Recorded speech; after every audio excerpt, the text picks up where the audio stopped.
Okay, right. So the future of autonomous driving at with Mercedes. When you try to refold this whole thing, so better. And I've got Thomas Jacobson that we just met, right?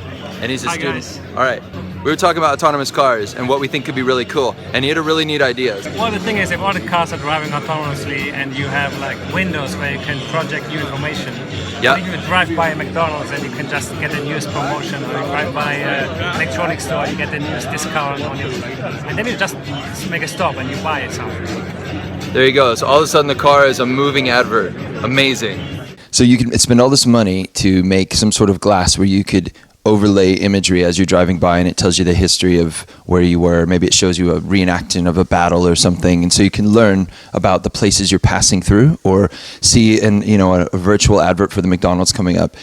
But here's the thing: if you have something like Magic Leap or some sort of HoloLens technology that's going to be right here, well, then what's the point investing in all that money for?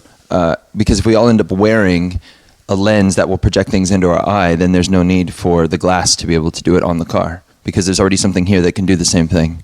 This is kind of a diversion, but the thing about Magic Leap that everyone, I think, is really watching is it can disrupt screens. You won't need screens anymore.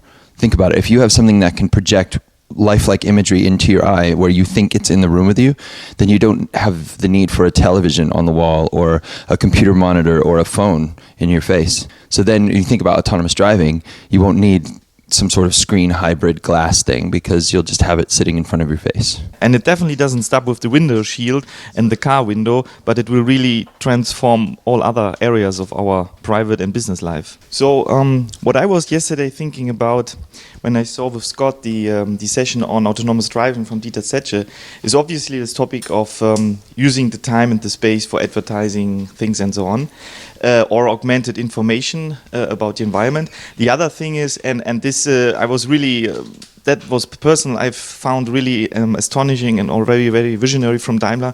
This whole thing of really disrupting transport industry. So he had this example of, you have an autonomous truck delivering to a certain spot, and then drones will deliver the rest of the mile. Yeah. Then the truck, during the delivery of the drones, will already continue to the next spot, collecting the drones and restarting the delivery. So imagine if you combine this with personal transportation, and even not only transportation of goods, but even, for example, kids, grandmas, and so on. I think this is really, again, a part of life that will totally change your time and everything that you do. Yeah. Can you add some more?